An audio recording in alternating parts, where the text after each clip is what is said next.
بسم الله الرحمن الرحیم. غیر جان تاسو ته مخاطب ما په دې نننی ویډیو کې د یو څو خبرو تاسو په مخامخ باندې داغي په باره کې لږ وضاحت کو.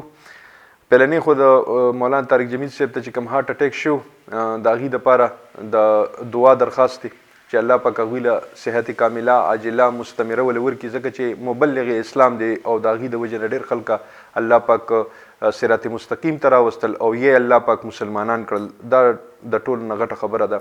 د مولانا صاحب یو عجیبه شخصیت دی او الله پاک ول ډېر جون کې برکت واچي ځکه چې داغي د وجه نه اسلام ته ډېر تقویت ملو شو.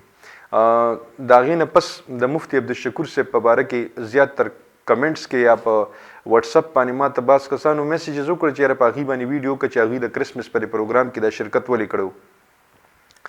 مونږ خو چونکې د دین هغه طالب علمان یو او مونږ خو په خپله د دې نه خبر نه یو او هغوی په خپله اکابر دي په خپله په دې خبرو باندې ښه پوهېږي. نو زما دا خواست دی د دې ویډیو په ذریعه باندې د دې خپل چینل د پلیټفارم نه زه دا عرض کوم چې یاره مفتی عبدالشکور صاحب دی یا د جمعیت علماء اسلام د فضل الرحمن ګروپ نه که چېرته څوک د دې په باره کې وضاحت کولی شي نو هغې دې وضاحت وکړي ځکه چې مونږ په دې باندې که داسې څه خبرې وکړو نو په مونږ باندې خو ډایرکټ د کفر فتوی لګي بیا مونږ خو ډایرکټ کافران شو.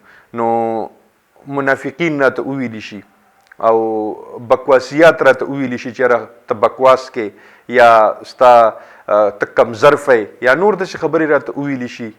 دا زما په کمنټس کې اوس هم شته که څوک کتل غواړي نو ما ته د جمعیت علماء اسلام والا کسانو همدغه شان الفاظ استعمال کړي دي.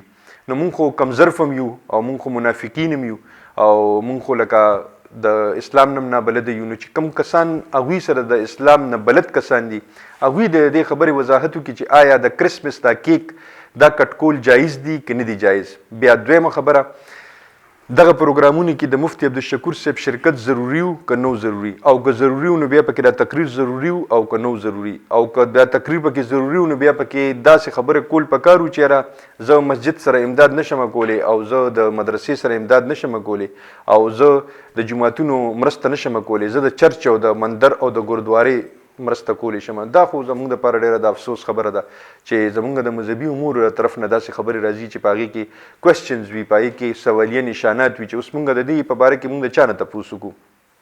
که مذهبي امورو باندې که داسې څه خبره وه نو همدې مذهبي امورو والا د مولانا سمیع الحق صاحب په مدرسه کې د سولر سیسټم لګولی او د دې مذهبي امورو د وزارت ته لاندې هغې ته منظوري شوې وه. نو دا خو څه دونه غټه خبره نه وه چې لکه دا دوی په دې نهج باندې او په دې طریقه باندې کړې وه.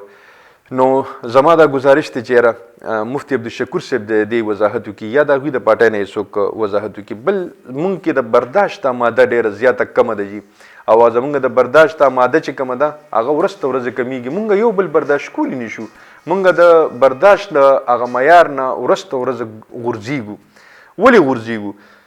زما خپله خوښه ده زما خپل طبیعت دی د بل کس خپله خوښه ده د هغه خپل طبیعت دی په داسې وړو خبرو باندې د یو بل ګریوان ته لاس اچول یا په خپل سیاسي بنیادونو باندې د یو بل هغه عدم برداشت حد ته رسېدل دا ښه خبره نه ده.